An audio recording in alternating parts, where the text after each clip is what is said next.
I've sold the majority of my career. Even right now, I'm working probably a handful of deals. Mm. And I always try to do that, not to keep deals to myself, but to make sure that I can always understand what our sales reps are going through. Mm. Oftentimes you'll hear complaints about this or that, and it's hard to relate if you're not in the trenches. That's right. What's interesting is I've been working a few deals, and as I've worked those deals, I've ran into some of the challenges that I've heard the sales reps kind of barking about, so to speak. And it gives me a greater appreciation of what they're going through. And it also allows me to fix those things, right? Because look, here's what I experienced. If they're experiencing the same thing on a much larger scale, we got to fix this.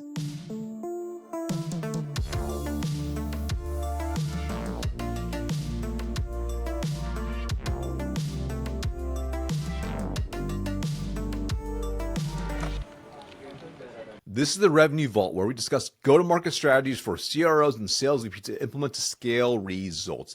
Hey, I'm Mark Shan, CEO of Bentley Consulting, and today's host. Now, today's guest is John Allen, CRO at G&A Partners, leading a powerhouse sales org of over 100 reps across multiple regions.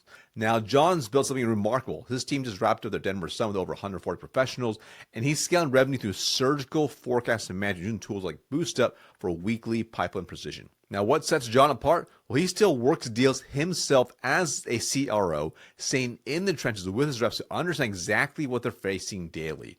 We dissect John's counterintuitive leadership philosophy, which is give top reps total autonomy while maintaining razor-sharp accountability. You'll discover his 3-assessment hiring framework that identifies D&I personality types who become pipeline powerhouses, plus the specific cognitive tests that predict sales success. John reveals how he's built psychological safety so strong that brand new reps reach out directly to him within the first 60 days. That's something most CROs never achieve at scale. But here's the kicker. John also shows how he's created an advisory committee where his top performers across the regions meet twice monthly to solve process bottlenecks and contract friction that kills velocity. The result? A culture where sales leaders carry bags until the teams are self-sufficient and every rep knows they can text the CRO directly. Let's go and jump right in. All right, John, glad to have you on. What's one thing your org is doing right now that you believe puts it in the top percentile of orgs? Oh, that's a good question. I think one thing that we do that makes us top percent, we're really laser focused on our forecast. I think I couldn't always say that, but over the last year, I think we've realized that as you get bigger and that annual goal gets bigger and bigger, you have to be laser focused on the forecast. And so we've invested in a tool called Boost Up. We have weekly meetings related to, not only there's weekly meetings with every rep, every region, and every kind of regional VP to talk about how's your pipeline trending, how are probabilities, are there things that are getting in the way of potentially moving that deal along? So look, does that make us different than a bunch of other sales organizations? I don't necessarily know, but I know that if we're consistent with that, it kind of gives us kind of visibility right into, do we have enough in the pipeline to hit our goals? If we don't, can we be proactive about initiatives, spiffs, and ways to generate more pipeline? And so that's been something that's been on my mind a lot, is how do we get very surgical about our forecast and our pipeline? I think it's what's great is I think some people look for like a shiny new way of doing things, right? You kind of mentioned the tool a little bit, but at the end of the day, I think it's like the best leaders do some of these, for lack of a better term, boring fundamentals like really well. Making sure at every single level they're managing the numbers super tight and it rolls up from there. It's not sexy by any means, but when done really well, like way tighter forecast, better accuracy across the board. When you look at your leadership approach, how might it be different from maybe others you've observed or have worked with? I try to lead the way that I like to be led, which is give me the tools that I need to be successful, be available when I need you, but otherwise give me my space and let me do my thing. And so I hope that all the folks that report to me kind of feel that they have autonomy, that they have control of kind of their own destiny, and that if they need me, they know where to find me, but I'm not going to be super overbearing. And honestly, that's been kind of the key to our success, is we have really good frontline sales leaders that we give a lot of autonomy to and we let them do their thing. That's the first thing that comes to mind. I think the second thing is I've sold the majority of my career. Even right now, I'm working probably a handful of deals. And I always try to do that, not to kind of keep deals to myself, but to make sure that I can always understand like what our sales reps are going through. Oftentimes you'll hear complaints about this or that, and it's hard to relate if you're not in the trenches. That's right. And so what's interesting is I've been working a few deals, and as I've worked those deals, I've ran into some of the challenges that I've heard the sales reps kind of barking about, so to speak. And it gives me a greater appreciation of what they're going through. And it also allows me to kind of fix those things, right? Because it's like, look, here's what I experienced. If they're experiencing the same thing on a much larger scale, we got to fix this because it's not gonna work for us. And so those are the two things that come to mind: is making sure that I can relate and that I know what they're going through on a daily basis. And then number two is just making sure that I give them the tools to be successful. And then if they need me, I'm there. Because at the end of the day, I think sales leaders, our job is to recruit really good people, give them the tools to be successful, and then help them remove roadblocks on a daily basis. And so that's probably how I would respond to that question.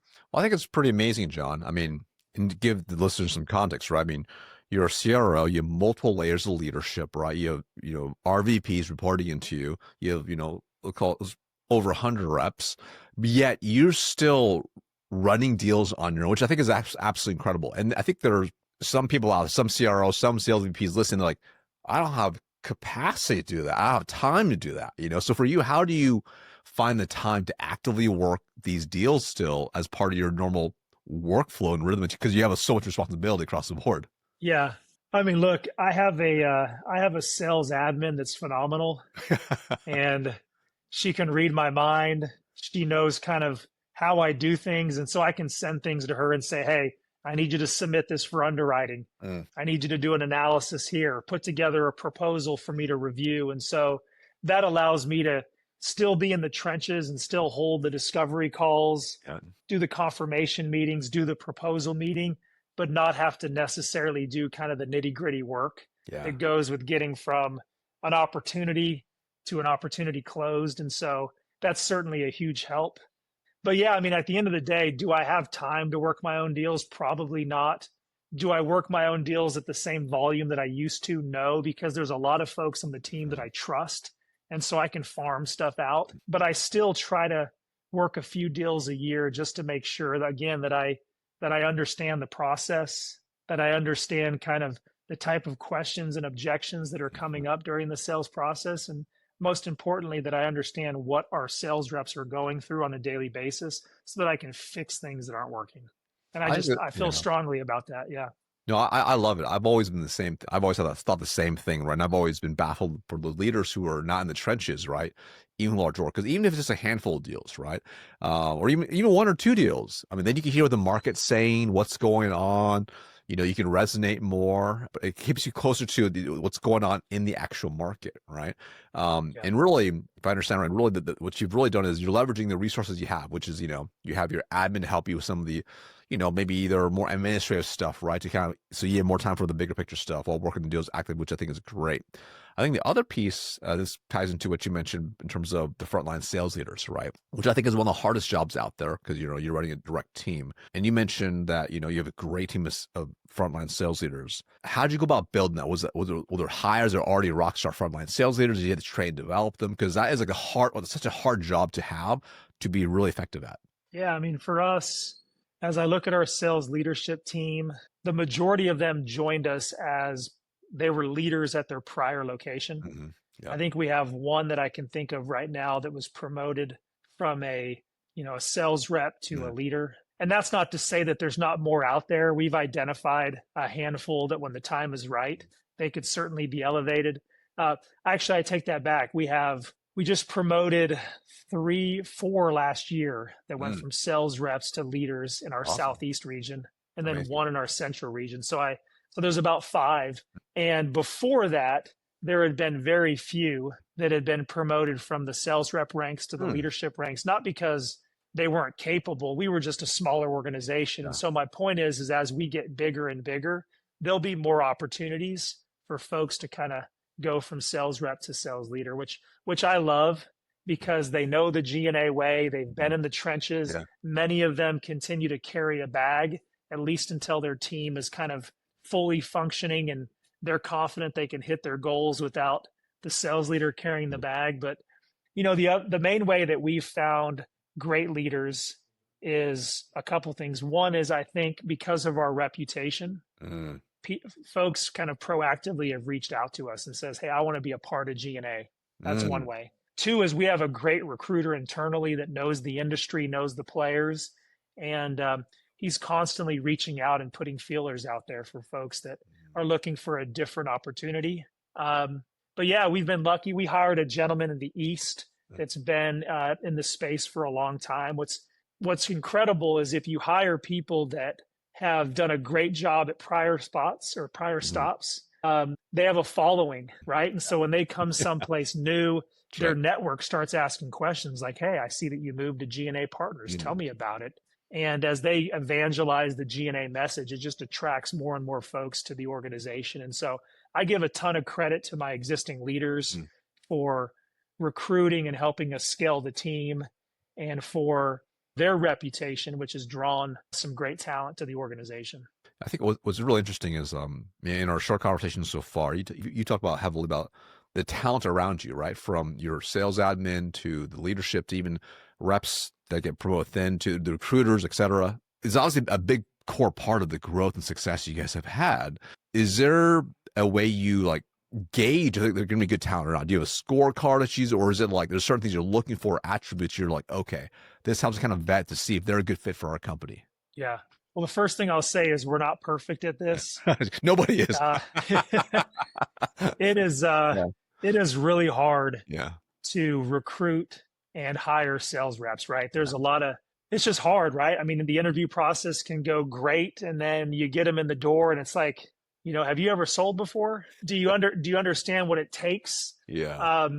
And so look, it's not perfect. To kind of walk you through our approach, whether it's the best approach or not, is the first thing we do is we try to go and find the talent versus sticking to just folks that are applying for the job, right?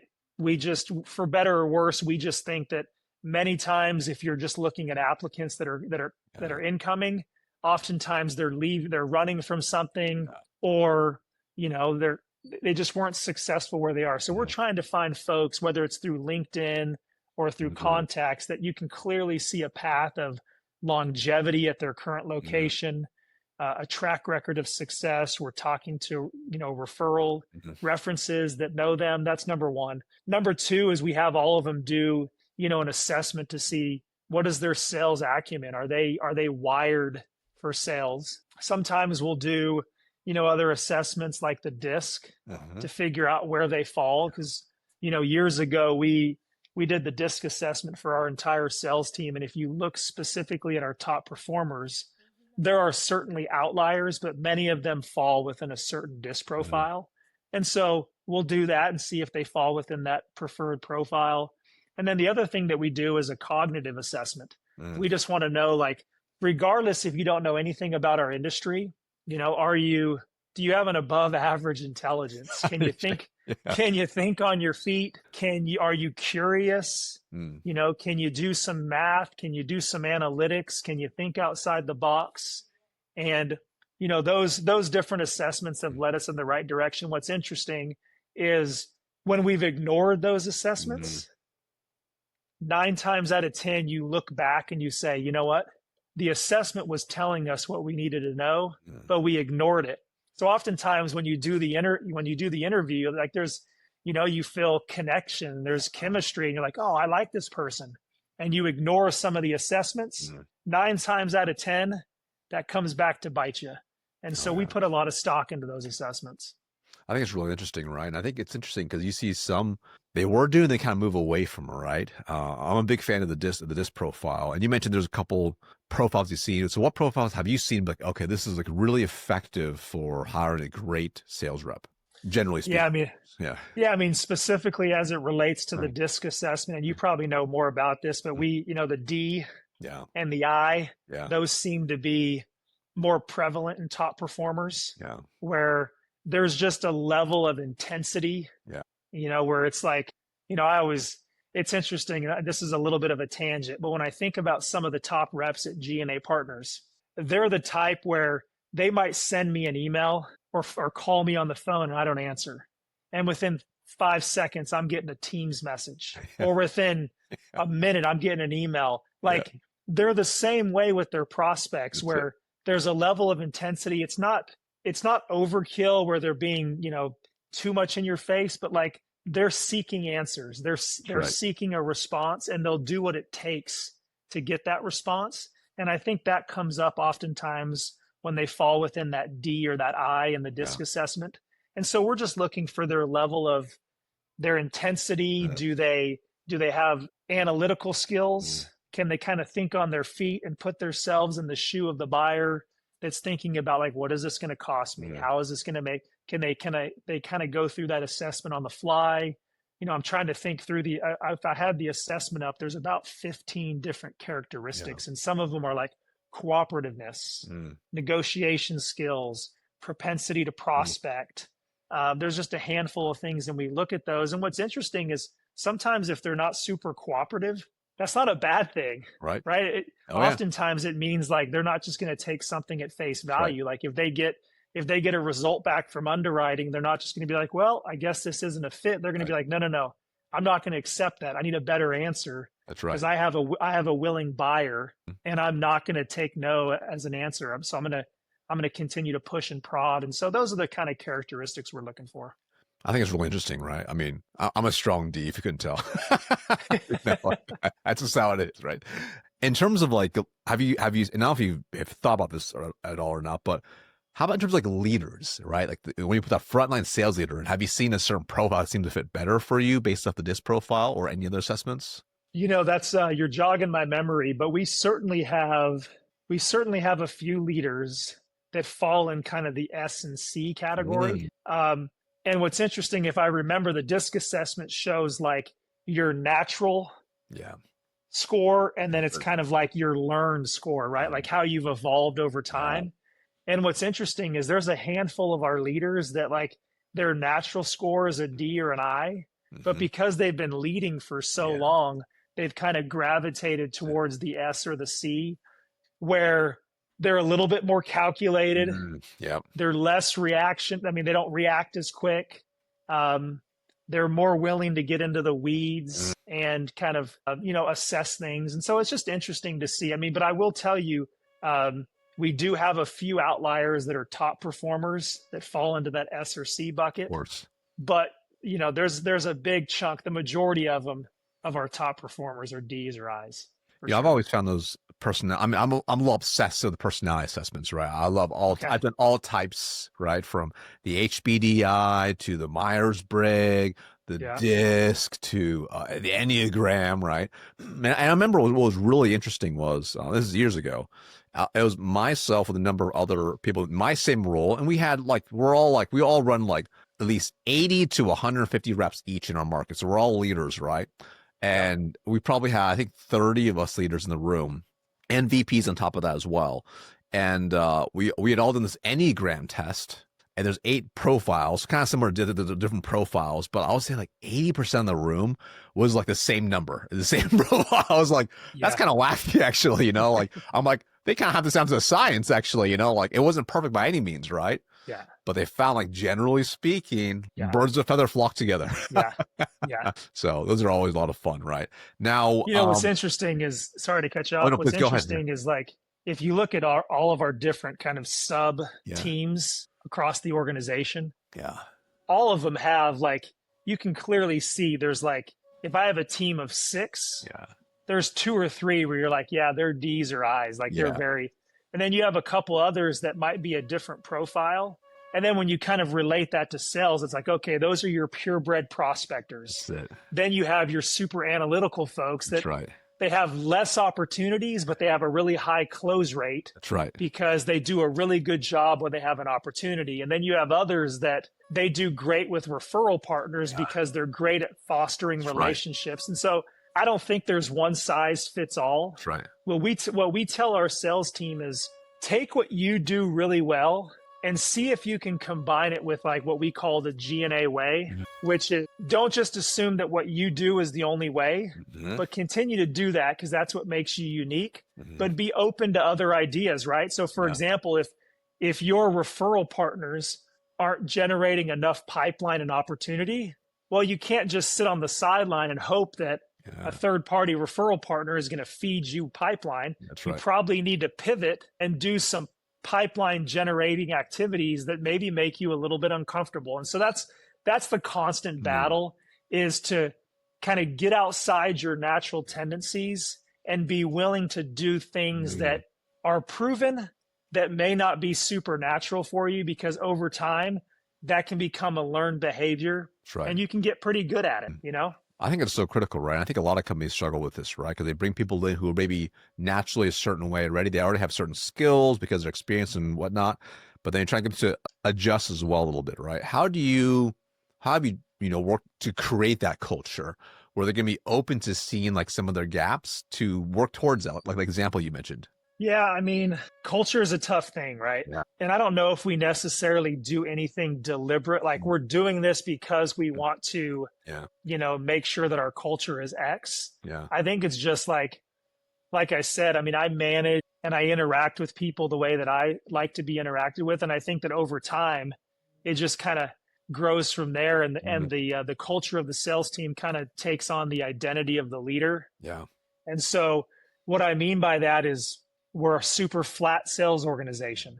Like I had a sales rep this morning. He's been with us for 2 months and he felt completely comfortable sending me an email and saying, hey, I ran into this challenge. That's awesome. I just felt compelled to reach out to you because I think you might be able to help me. And I was like, absolutely, man, reach out. Like that's what we're all here for. And so my point is I think the culture that we have at G&A, specifically on the sales team, has just kind of happened organically because, I've surrounded myself with folks that help me be better, that add things to what I do and that are better at things that I'm not. We all listen to each other. We share ideas openly. And at the end of the day, we kind of practice what we preach, which is accessibility. None of us are above certain tasks. And at the end of the day, we're all in this together.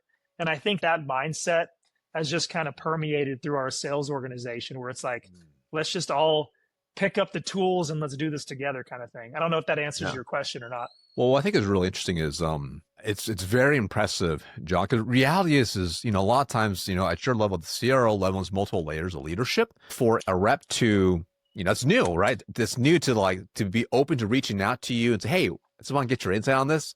That means you're doing a lot of things in a certain way that makes them feel comfortable, right? So it's not just your leaders. That means you are doing, whether you're aware of it or not, you're creating a culture of psychological safety, which is really, really powerful. And I don't know if you know this or not, but what are maybe some things that you've done to help them feel that comfortable? 2 months in, I think it's really impressive. What have you done, do you think, perhaps to create that culture? That's a good question. I don't want to sound like we're perfect either, but I remember, gosh, when I was in business school, it's been a long time. I don't want to date myself, but I went to the University of Texas for business school, and I had a professor there. And one of the things he always talked about, it was a communications class. And he said, like, the best leaders that he's ever had or engaged with, you could just tell that they had a genuine interest in their people. And so I feel confident that I can say, well, number one is, if you ask me, John, name every single one of your sales reps from California to New York, I could do that. I could literally go team by team and tell you every single person on our team. And that's because, again, I'm not trying to toot my own horn, but they're family. Like, we're all in this together. Like, nothing would make me more happy than for them to be successful and to hit their numbers and make the kind of money that they want. And so, first of all, like, and that's not just me, that's their leaders. Like, we care about these folks. Like, they're part of our family, number one. Now, that doesn't mean that because they're part of our family, we won't get onto them and hold them 100%. Accountable, right? But what this professor talked about is, he said, look, if you talk to one of your reps and they tell you about, their son is playing lacrosse, or, before G&A, they did this job, or they love to travel here, or this is what their interests are. He said, remember those things. And then every time you see them, you can ask them about those things. And then they're like, oh, this person actually listened to me when we met at Summit. They didn't just ask me questions.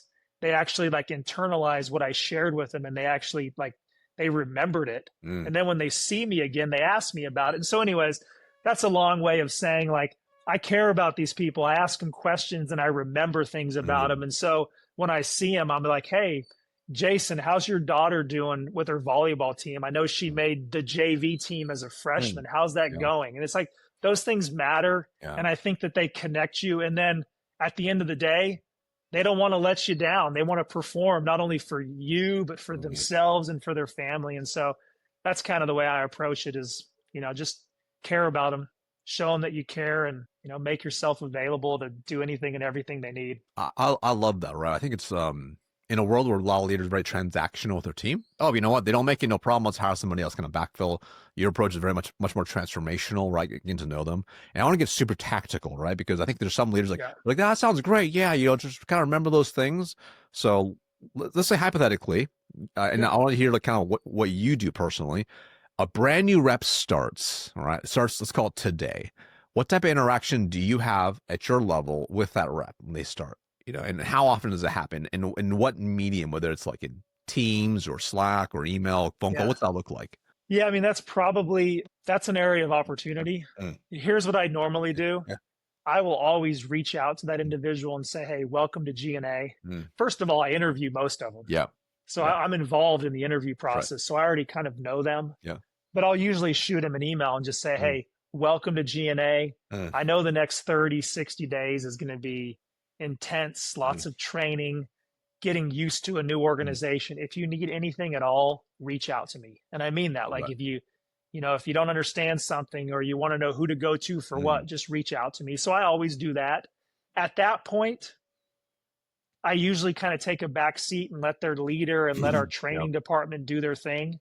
And a bunch of them take me up on that offer and they'll reach out periodically and check in or ask me questions. And some of them, they probably come from organizations where there's very much a hierarchy. And so maybe they don't feel as comfortable, but the invite is always there. And we do a Monday call every Monday with the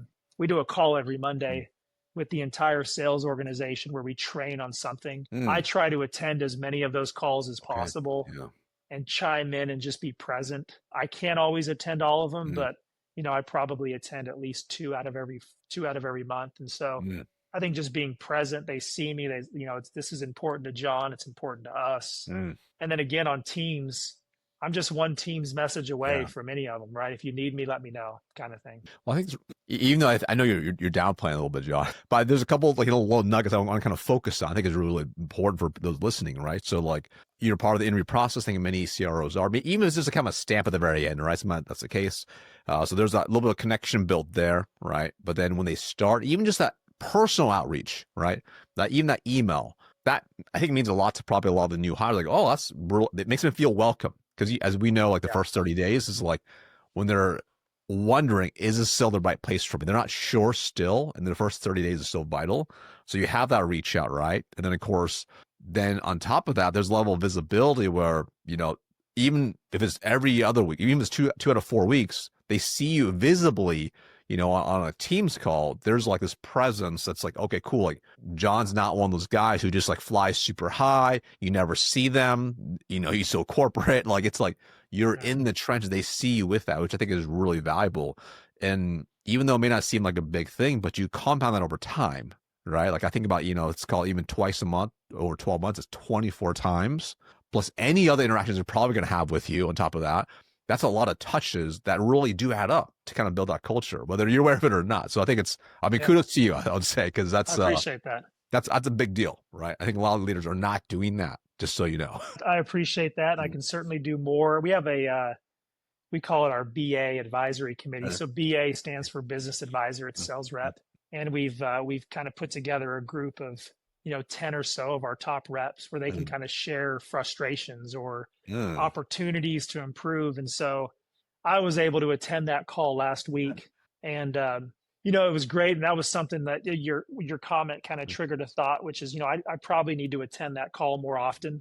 And I thought in that 30-minute call, we accomplished 2 or 3 modifications that we need to make to our sales process that just getting together and talking about it. It's like, yeah, I saw these different perspectives. And it was like, you know what? I'll take care of this for Mm, you. And, just in the last week, I was able to jump on mm, those things. And so when we were a smaller organization, I loved hitting the different offices and going on ride-alongs mm, and, being in a rep's car and asking them questions in between mm, appointments and really getting to know them. COVID has changed a lot of that because you sure. can do so much virtually, but I still try to get out to the regions Mhm. at least once a year. But as we've added the leadership layers, we have leaders in all those regions that can continue that Yeah. kind of in the market interaction to Mhm. really build the culture and the trust. And again, I mean, if you look at when I think about the key to our sales team success, like at the end of the day, it's we have really good leaders. We Mm. have folks that are bought into G&A, and from the East Coast to from the West Coast to the East Mm. Coast, we just have good leaders that care about G&A, want to be here, and are in the trenches with our reps. And I think that's ultimately what builds the culture. 100%. It's always about the people that it's leaders that build leaders, right? If you will.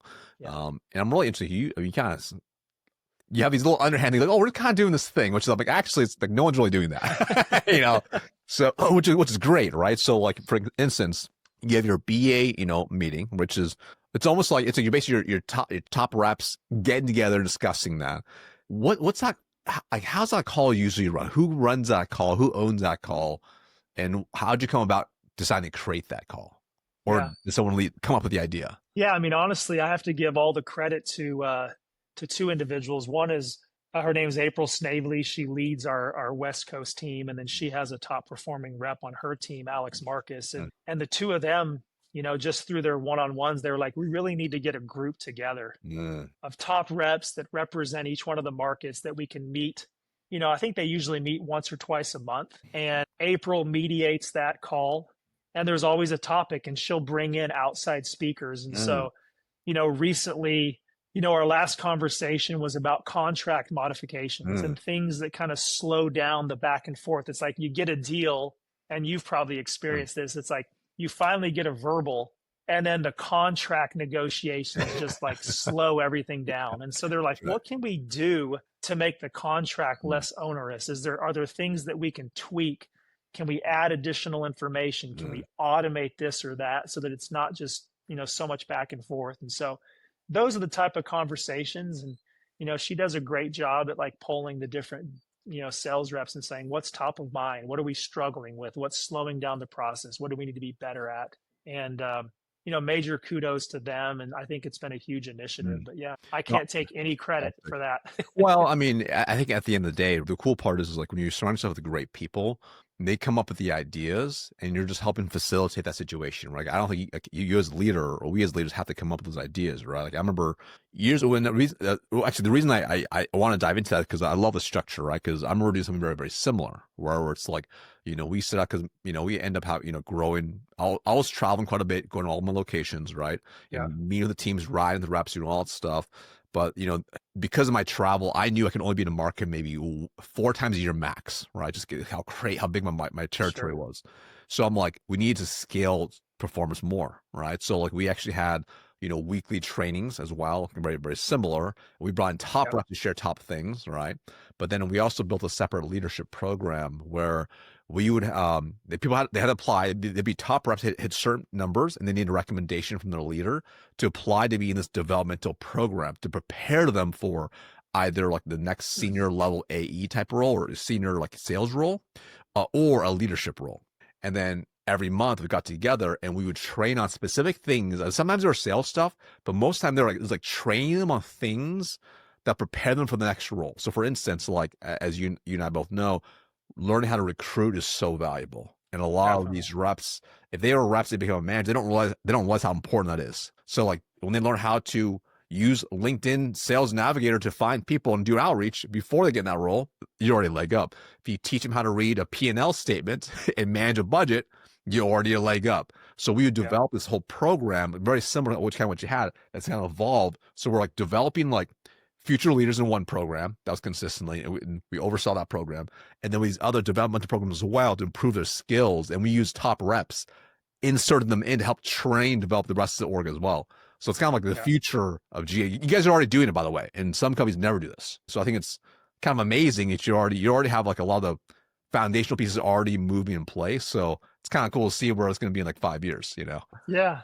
I mean, I love the idea that you just talked about where, I mean, we're probably we haven't been big enough to do kind of that leadership track Yeah. type group and training, but I think we're getting there where there are certainly folks that have been identified as like future leaders. Yeah. And rather than us just kind of throwing them into the new role and throwing them to the wolves, I think we can probably, as we build out capacity models and other things and start thinking about, okay, how many new leaders are we going to need in 2026? Yeah. How many are we going to need in 2027, 2028? And then you can even go as specific as in what regions. That's it. And then, okay, well, if we're going to need 6 in 2026 in these regions, do we have anyone in the organization that could grow into that role? And if so, let's put them into the program that you talked about. We're not doing that today, but I love that idea. And I think as our organization continues to grow, we're going to have to do that, especially if we want to provide a path for leadership, right? Because, I mean, you know this. I mean, you interview a lot of folks and a lot of them are like, look, I have no interest in leadership. I just want to sell and produce. Exactly it. But there's also a handful that say, look, my goal is to at some point be a leader. And usually we tell them there could be an opportunity. We're not going to commit to it. And you have to prove yourself. But I think it's incumbent upon us where if we're going to tell folks that in the interview process, one is when there is a leadership opportunity, we better honor our word. 2, it probably makes sense for us to prepare them for those opportunities versus just saying, hey, here's the opportunity. Good luck.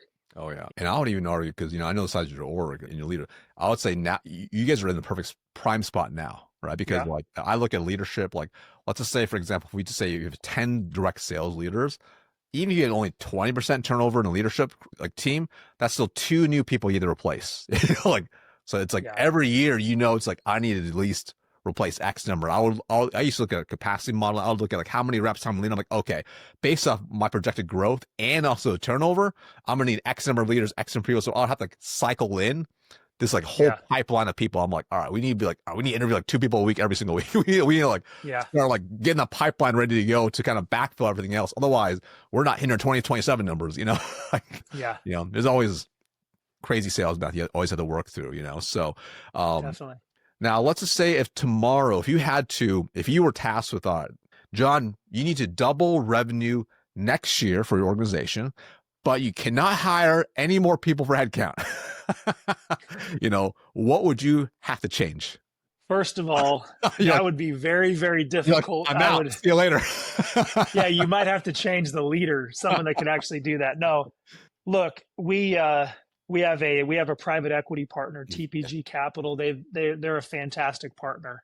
They've been a partner of ours for over 1.5 years, and they don't just invest money. They have an operations team, and so they have folks that I've been working with the entire time. And these are seasoned folks that have ran multi-billion-dollar sales organizations, ran sales and marketing so they bring a lot of expertise. And so my point is over the last 1.5 years, I've learned a ton from these TPG folks around capacity models and making sure that, for example, like that you have enough headcount that factors in turnover. And so like if you just hire the exact amount and then you turn over and then you can't replace quick enough, well, then you have a capacity issue. So it's like, here's where the capacity needs to be. There's probably some overages to account for turnover. And so, my point is kind of all those levers and all those things that we've learned, I think that's teed us up to continue on an annual basis to think about, okay, what's next?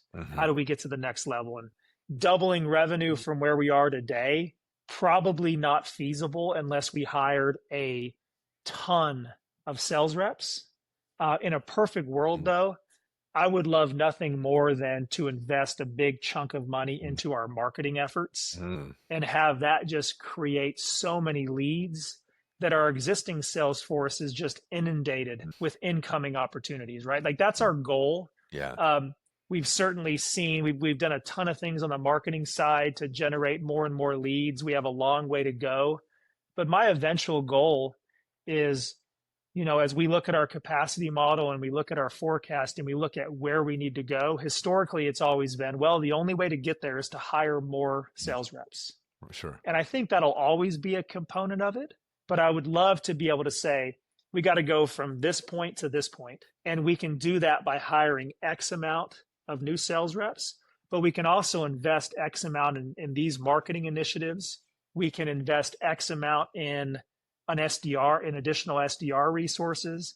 And to be able to deploy the capital in different ways versus just hiring sales reps. Yeah. Because as you know, hiring more and more sales reps is great, but it also brings about different challenges, right? Like, do you get to a point where you have to start doing very specific territories? Do you get to a point where you've oversaturated a market? So those are all the considerations. But yeah, I mean, that's a long way of saying it would be really hard to double our revenue overnight right now without hiring a bunch of new sales reps.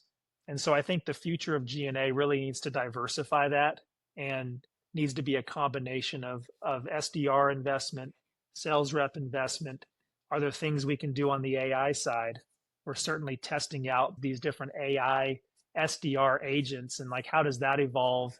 And then obviously there's the marketing function. Can we drive traffic to G&A assets where we engage potential buyers and they're reaching out and raising their hand saying, hey, I'm interested in G&A. So those are all the things that we're looking at. 100%. I think when it breaks down to it, right? Because the easy answer for a lot of leaders is like, if we know we're generating, X hundreds of thousands or X millions per rep, we just add in more reps. That's an easy kind of solve, easy for lack of a better term. But the reality is when we want to increase the productivity per rep, the average rep productivity, it's like, what else could we do, right? Whether it's increase deal size, increase win rate, to how can we just drive more leads, right? Ultimately as well, right? Which ultimately can drive that piece up too. But then the balance is going to be like, how we reduce our CAC. If our CAC is too high, it becomes unprofitable. Then we have unprofitable growth, which leads to other problems too. So, but love the conversation. People want to learn more about you, John. They want to come work for you. They want to come be your future leader, be your future rep. Where can they reach you and find out more about you and G&A? Yeah, they can. My email address is JG as in go, JG Allen, ALLEN at GNAPartners.com. They can shoot me an email. Yeah, that's the best way. I try to be super responsive and not finish the day without closing out all my emails. So if you shoot me an email, you'll probably get a response. And yeah, we need reps. I think we probably have 15 plus open requisitions. So if you're a prospecting machine, if you have a passion for the HR, HCM, PEO space, reach out. And, if you want to make money and hit quota, we're open for business. I love it. That's a wrap on this episode of the Revenue Vault. If you got value, here's your next step. Go to venleyconsulting.com/teams and get a free performance scan of your sales org. We'll show you exactly where deals are stalled and how to fix it. And if this episode gave you even one insight worth sharing, send it to a sales leader you respect. I'm Marcus Shan. Thanks for being in the room.